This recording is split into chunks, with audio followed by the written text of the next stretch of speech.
You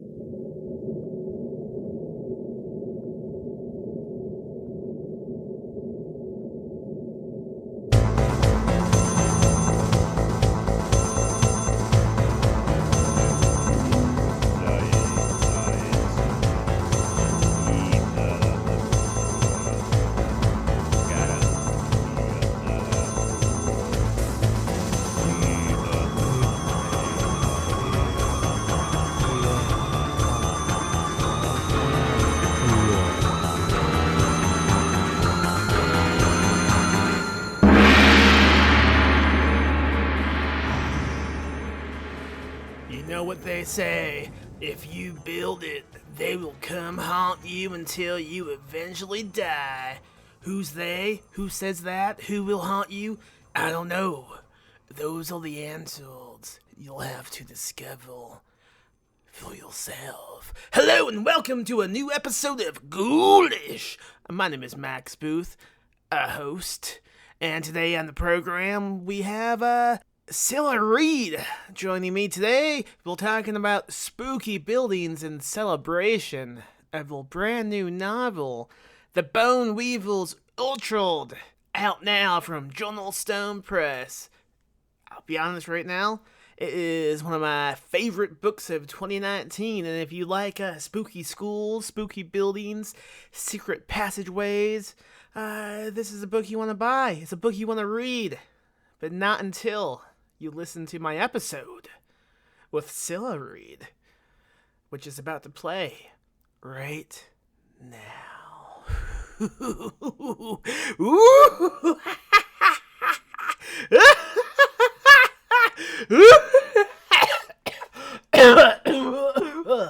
Okay, play it. So, do you want to talk about spooky schools? I can do that. Or spooky buildings in general. Oh my God. Okay, I'm not prepared to talk about just buildings. Oh. Yeah. Have you ever been to a building before? I don't know. Can you describe one and maybe I'll know. Well, most of them have at least one wall and some sort of shelter aspect to them. And the more pieces that are missing, generally the spookier it gets. So what could be missing from a building to make it spooky? Parts of walls, Yikes. stairs, Okay. living people. You know. Yeah. I know about living people. I've seen those around. Yeah. You wrote a novel. I did. Explain yourself. Oh, well, I apologize. It's okay.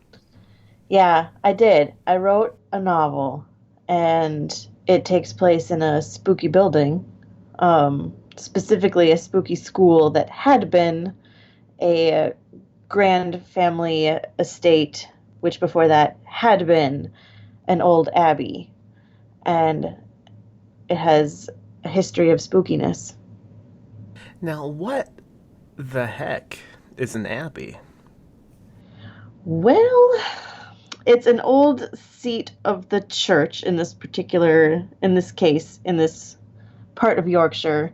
And in the Reformation, Henry VIII would have looted it and given it to one of his favorites as a home instead of as a religious institution. I see.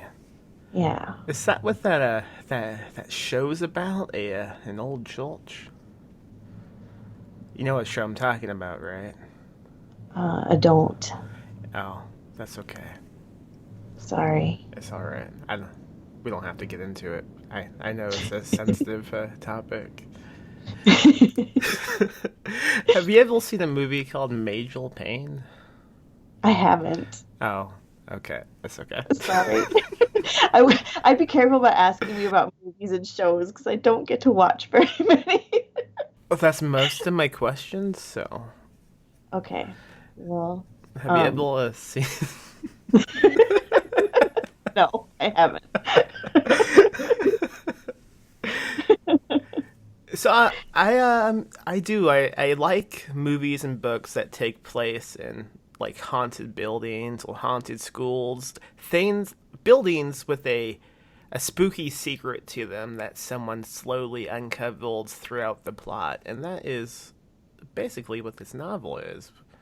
And I'm just wondering, what sparked this fascination with you? I mean, have you always been a fan of buildings? I love buildings. I do. I don't mean that in a silly way. I especially love old houses and old architecture and spooky old places.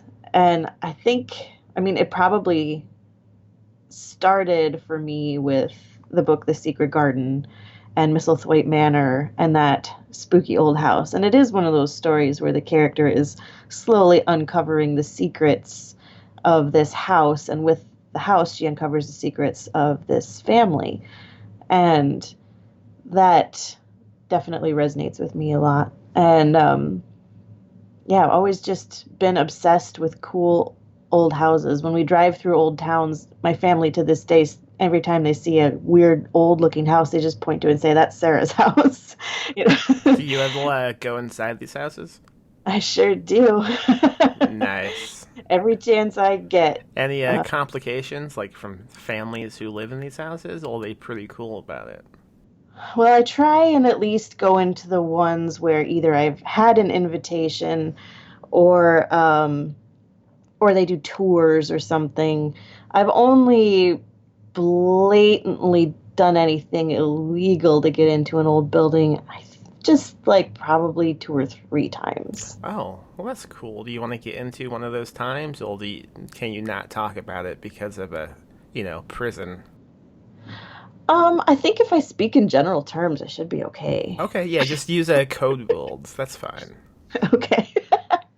um, well, there's one that was one of my favorites that actually had been used as a school for a little while, and had been also a jail and a bank and a police station. And it was a municipal building that was just like in this tiny town where this building's going to be all the things that we need for our town.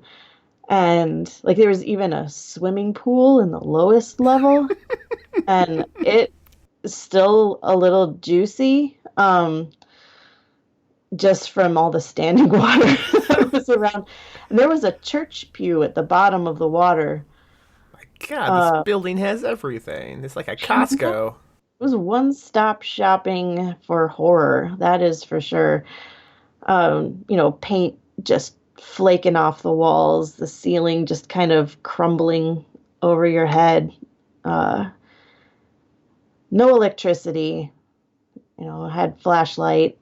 Um, Oh, nice. the schoolroom still had a few desks and the chalkboard still on the wall. We did eventually find, because I was with a few people, uh, don't ever explore abandoned buildings by yourself, boys and girls. Um, we did eventually find like a ladder in this loft area that led up to the ceiling and a trap door that actually got us up onto the roof where there was like an old bell tower. But then we got a little nervous that someone was going to spot us on the roof of this building, so we scurried back down. Um, but yeah, it was really, really cool. And the bank part still had the this big vault safe. We couldn't get it open. We tried. Um, but yeah, I love exploring um, just spooky places. How did you get inside of this building? Was it unlocked? Did you have to like blow up the door? What happened? All I can say is we had a key. Oh, okay. That makes things a lot easier when you It just does. have a key. Yeah. Yeah, that's sorry. A little bit Yeah, it anticlimactic. doesn't sound as exciting now. Oh, Sorry. we own the building. Let you down there. No, no, don't own it, and should not. We did not exactly have permission to be um, playing as much as we did, but Do you think keys to the city are real things? I haven't really seen very many cities that still have the doors on. So, I mean, they might still have the keys, but I don't see what good they're going to do. Yeah, it's mostly now just like a gate that you can unlatch easily. Yeah. Yeah. When I was growing up, in my childhood home, we had this window on the outside of the house. But if you walked inside of the house, the window did not exist. So, as a building professional such as you, can you explain what type of spooky haunting I had going on with this one sided window? Well, first, I'm going to need directions. Um, but no, I mean, to me, it sounds like there was another room there you didn't know about that had a window on the inside. I mean, that's what usually happens when that happens, right? You would think so, but wasn't enough space to justify a room, unless we're talking like some type of slave room. I don't know. No, that's some House of Leaves shit you had going on there then. I've always been fascinated by this, and I knew that you were an expert on buildings and windows and secret traps. So I thought maybe you would have some insider knowledge on it. So thank you. You Yeah. you might have had more space in that wall than you think. There's a lot of space in some walls in these old houses. Yes. I mean, even like just plain buildings. Like I was reading something not too long ago about this guy who lived inside the walls of this hotel for months, and he would just sneak in the rooms and steal things from the guests, then go back into the wall, and eventually he was discovered by someone in housekeeping, and they went into the walls and found like these beds he'd been sleeping on, and all the food he'd been eating. So I'm really fascinated by just people who live inside of walls. It's something I kind of want to. I can see myself doing that perhaps someday down the line if I ever find the right opportunity. Like if I did see a way into a wall, I can't promise I won't just go into it and not leave. It's absolutely irresistible. I agree. Yeah. Yeah. Have you ever discovered like a secret tunnel or some type of pathway that shouldn't exist? Well, at my school, actually, What? um, my high school, I was on the technical crew for theater, and we spent a lot of very late nights, building scenery and things like that. And we had some storage underneath the stage, and then we also had a little bit of a fly system up in the ceiling.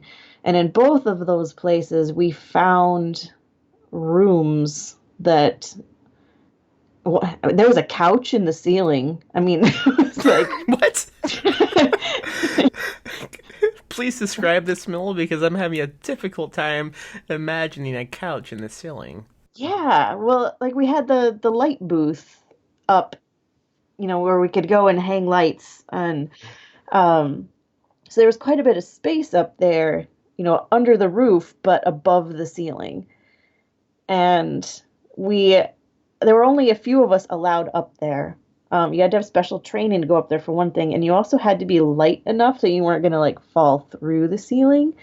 And I don't know, I'm only 5 feet tall now, and I was shorter than that then. So I was they called us the ceiling monkeys because we would kind of have to swing around up there a little bit. Probably could never get away with that shit now, but because could only walk from like, rafter to rafter. You didn't want to step in between them. Right. Oh, that So sounds terrifying. it was so much fun. But yeah, there was just this just gross old couch just perched up there at the very back of the auditorium ceiling. I'm sure terrible things happened on this couch. But yeah, that was a bit of a surprising find. And then it turned out you could get through tunnels under the stage to like these dressing rooms and storage rooms and things like that. Uh, but yeah, so there I would enjoyed exploring those quite a bit. And actually, my son's school now has Cold War bunker tunnels underneath it. It was built in 1922, and then renovated during the Cold War. And I don't know what I've got to do to get permission to go exploring in there, but I've got a couple years to figure it out. Maybe you could volunteer to substitute a class and just leave the class. Yeah, just put on a movie and slip out. Yeah, I mean, I could. I mean, it's gonna be difficult for you because you've never seen a movie, so someone might have to recommend one to you. The kids will probably know how to turn it on. I mean, I have to ask my son to turn on stuff around here all the time. uh, I do a night shift at a hotel, and a few years ago, I was passing out receipts in the middle of the night, and I noticed a room that somehow had gone undetected to me. It wasn't a guest room; it was a supply room of some type. So I opened it up and I walked in, and the room was completely empty. It was a small room; nothing was in it except in the middle of the room on the floor, I found a DVD of a movie called Talladega Nights. And I thought that was quite spooky, and I left. And the next day I went back up, and the room was completely just stocked with beds and couches and a desk, and the movie was gone. And I've never stopped thinking about that night, and I was wondering what you can shed on this discovery of mine. Well, you've definitely got some people living in the walls. Oh, God, yeah. Yeah, definitely that. With an affinity for that movie? Maybe. Maybe. And who really like furniture. Oh, God. It Yeah. was spooky. What do you know about spooky hotels? Anything? Any good spooky hotel facts? Well, I used to live within 20 minutes of the Stanley. Oh, God. I've spent quite a lot of time there. Any interesting discoveries or encounters? Well, the first time I did the Stanley Hotel Horror Writers Retreat there. Shit. I'm not the host of this fucking podcast or anything. I'm sorry. You're fine. I don't know how to make the charmy sound stop on my computer, so it could happen at any moment. I will end this call immediately.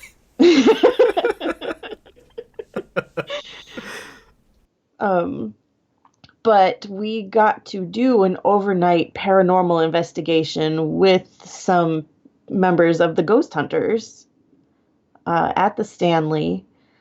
And I've done that a few times now, and only the first time did weird shit happen. Every other time, I think we were all maybe a little bit too silly. Nothing happened. We had a blast. But that first time, weird stuff did happen. And my favorite one was like, how I don't know, do you watch a lot of ghost hunter shows? Because I do watch those. I haven't in a while, but I have seen some, so I'm familiar with how they usually play out. Okay. So you know how sometimes they put out those little maglite flashlights and wait for them to like go on and off? Well, these guys were doing that with these flashlights lined up on this table, and yeah, they were blinking on and off. I was like, okay. But then I was sitting next to my friend Delia Remington, who's also a great horror author.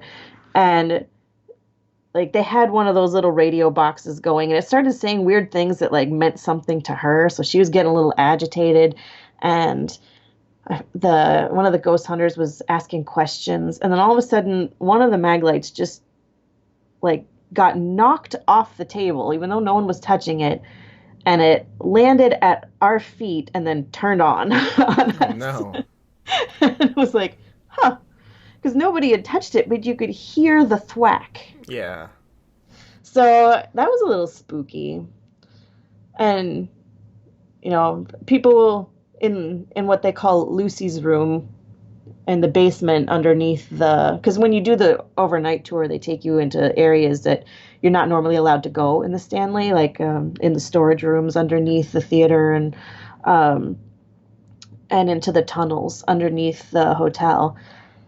And people were saying, they felt like they were being touched and things like that. And so it was a spooky experience for sure. I absolutely loved every second of it. Wow, I didn't know the Stanley embraced all that so much. Is that like a thing they do every night? Just these ghost hunts? I don't think they do it every night. No, I think it's a, I don't know, special occasion sort of thing. I mean, they do like a paranormal tour a couple of times a day, but it's different from the actual ghost hunt where you actually, like, you go and they have all the fun tools like they have on TV. You get to go to all the different areas of the building, and so it was a blast. The most fun I had was when nothing really happened, but it was the crew we had there included, Josh Mallerman and Allison, and it was all kinds of fun. What did you folks get up to? Well, it was over Halloween. So they had the place all decorated up like a haunted house in areas. And, well, you know how much Josh and Allison love their props and costumes and things. And yeah, we just kind of became a part of the set at times, poking around and, all of the one of the creepiest rooms we went into was a room that had nothing but stacked chairs in it. But for some reason, you went in there and you just like didn't feel right, So, but I don't think they meant for us to go into the rooms where they were just stacking chairs. I don't know. It was just fun. That sounds spooky. It was spooky. Yikes. Yeah. I wouldn't want to go into a room with just a bunch of seats. I would be suspicious. Well, you know how when you walk into kind of a spooky room and there's an empty chair and you always kind of wonder if maybe something's sitting in that chair? Yeah. But then do that, but then there's like 100 chairs all on top of each other, and it's just a bunch of ghosts sitting in each other's laps. Would it be as spooky if they weren't stacked up and instead lined up? Because I don't think it would be. I think I would just think, oh, someone was playing musical chairs. Yeah, it was spookier stacked, I think, definitely. I hate anything that can be stacked. That's my life motto. I just don't like it. What about pancakes? Fuck. No, I line them up side by side. That's good. You get better syrup distribution that way. I agree. No, sometimes I do stack them, and I discovered if I make a giant hole in the center of the pancakes, I can kind of just fill it up. You're a genius. Thank you. That is every episode of Ghoulish. I do try to give at least one pancake tip, so I'm glad we got that out of the way. Do you have any pancake tips you would like to provide? Oh gosh. No. I'm sorry. I'm not a pancake expert. Okay, so you don't watch movies, you do not know anything about pancakes, but you do know a lot about buildings. Yeah. Really interesting. I like to eat pancakes, but I don't need to know anything about them. I just want them on my plate. I mean, that's the best way to live. Yeah. This book you wrote, it takes place in England in the 1920s, right? It's true. How did you decide on this setting, and how much research went into it? A lot of research. That's my favorite part of writing, and sometimes I get stuck there for a little while, but I'm obsessed with England and with history. And I've always read a lot about English history, and I have bookshelves full of books about English history. And so so far all of the novels I've written, this is the only one that's out, take place in history in England. So, interesting. Yep. That's 4. I don't see that stopping anytime soon. Do they all have spooky buildings? Yeah. Nice. I have a thing that I like, and that's what I do. But I knew I needed a spooky building, and I knew I wanted, spooky secret passages, and I knew I wanted history, and I liked the idea of these buildings that had aged with the times, and had these long lifespans and different purposes, and how they adapt to these different purposes and how they refuse to adapt to different purposes. And so it just kind of fell into that time period, because that's where I could kind of get that lifespan for the building to really stretch back as far as I wanted.